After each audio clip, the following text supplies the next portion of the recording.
Every change of scene requires new expositions, descriptions, explanations.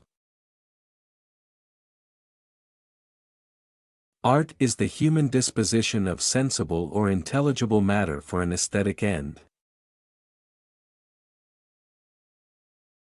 Man's world is the planet of inexperience.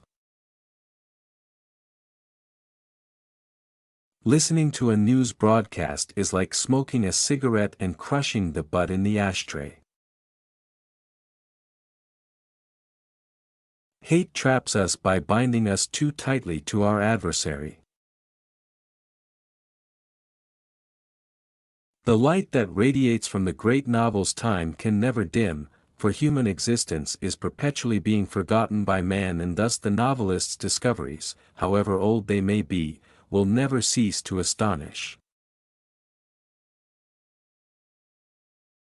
Nothing requires a greater effort of thought than arguments to justify the rule of non-thought.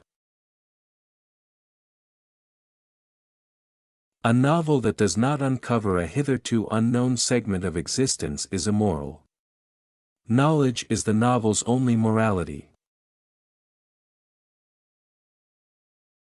Mankind's true moral test, its fundamental test, which lies deeply buried from view, consists of its attitude towards those who are at its mercy, animals.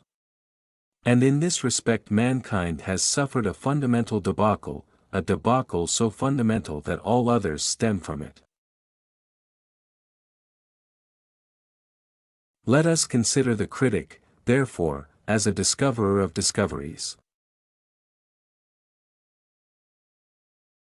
To sit with a dog on a hillside on a glorious afternoon is to be back in Eden, where doing nothing was not boring, it was peace. The stupidity of people comes from having an answer for everything.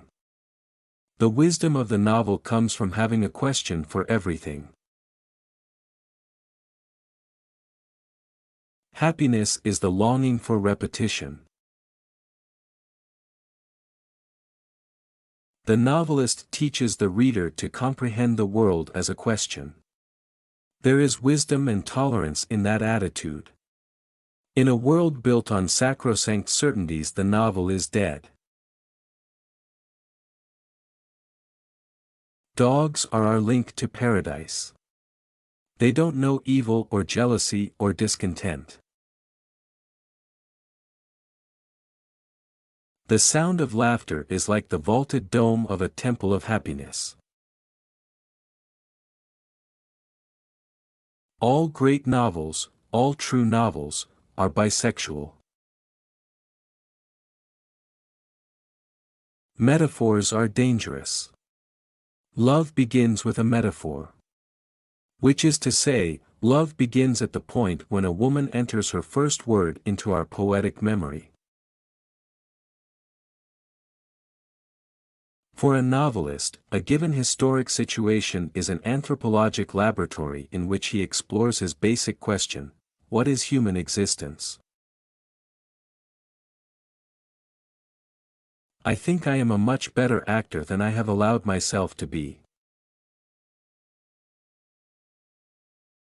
In order to make the novel into a polyhistorical illumination of existence, you need to master the technique of ellipsis. The art of condensation.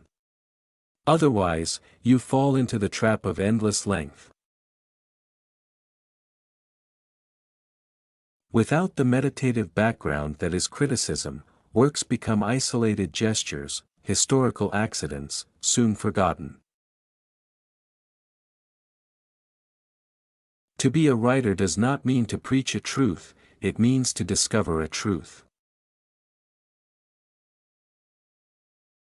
Nudity is the uniform of the other side, nudity is a shroud.